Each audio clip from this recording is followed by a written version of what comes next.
I'm Father Bob Stokig, rector of the Guardian Angel Cathedral in Las Vegas, Nevada, coming to you with another one of our weekly reflections on the Sunday readings. This for the last Sunday in March, which is the fourth Sunday in Lent in 2022.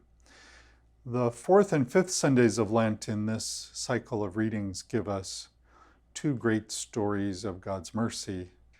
This one, maybe the better known of the two.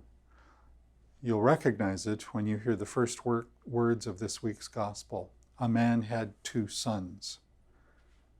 Instantly, we recognize that as what the headline in our Bibles calls the story of the prodigal son. Prodigal meaning extravagantly wasteful. In many ways, I like to think of this story as the prodigal father, because the mercy that the father shows the son is so unexpected, given that the son has asked for his share of the inheritance because he doesn't want to wait for his father to die. Even after having given that to him, after his son having squandered it, the son comes back and doesn't even get through the whole "I'm sorry" speech before the father embraces him, puts a clean cloak around him, and orders a feast to be celebrated. That part of the story is the part that we often identify with. But I encourage you this Lent to think about that other son, the one who didn't leave, the one who did what his father asked, the one who worked while his younger brother was off wasting.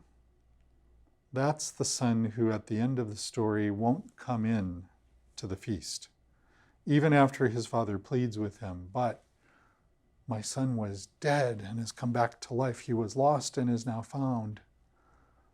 As the story ends, that older son doesn't come into the feast. He can't get, even after his father's example of forgiveness, to his own place of forgiveness and reconciliation in his heart. With those three strong characters, the father, the older son, and the younger son, there are three vantage points for us to use to reflect on God's mercy and on our own journey to become God's mercy in the world for the people around us. I encourage you to spend some time today or through this week to think about that story from each of those three perspectives, to think about where it is we've been extravagantly wasteful of the gifts we've been given and need to seek forgiveness, about where it is we have experienced the forgiving embrace of the Father waiting, who sees his son coming from a long way off, and to think about the times we've been like that older brother, the one who, because we've done everything right, are not about to forgive somebody else who hasn't. Wherever you are on this journey, reconciliation and forgiveness is one of the overarching themes of Lent every year.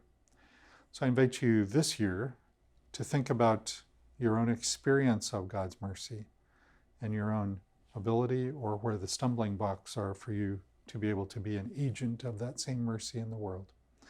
Wherever you are as you watch this reflection, we hope you are doing well. We want you to know that we at the Guardian Angel Cathedral continue to keep you and your family in our prayers.